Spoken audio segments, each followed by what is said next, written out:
নমস্কার। আজ কাজী নজরুল ইসলামের ১২৮তম জন্মদিন।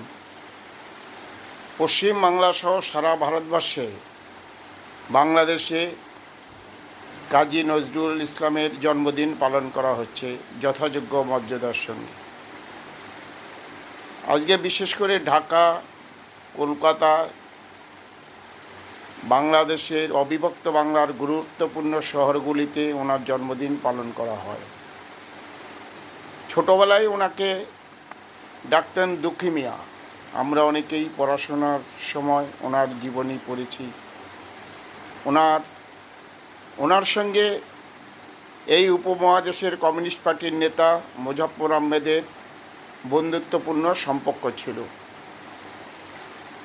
ওনাকে কুমিল্লা থেকে 1921 সালে কুমিল্লা থেকে ওনাকে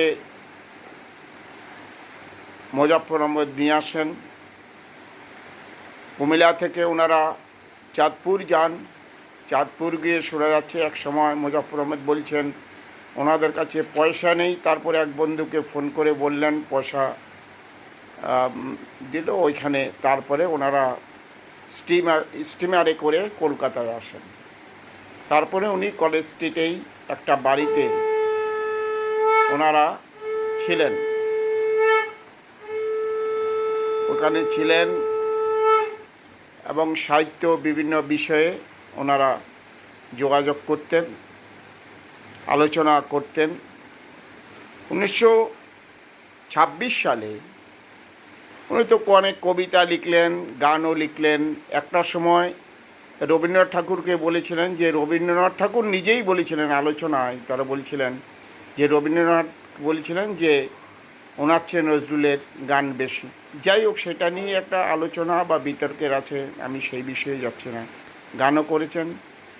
বিশেষ করে ওনাকে বিদ্রোহী কবি বলতেন। ইংরেজদের বিরুদ্ধে যে লড়াই, যে যুদ্ধের, ইংরেজদের ব্রিটিশদের যে বিরুদ্ধে যে ঘৃণা, মানুষকে অনুপ্রাণিত করবার জন্যেই উনি গান করেছেন। তারপরে ওনার ছেলে যে বুলবুল মারা যান। মারা যাওয়ার পরেই উনি মানসিকভাবে ওনার আস্তে আস্তে ভারসাম্যের পরিবর্তন ঘটে। তারপরে ওনার কথাবার্তাও বন্ধ হয়ে যায়।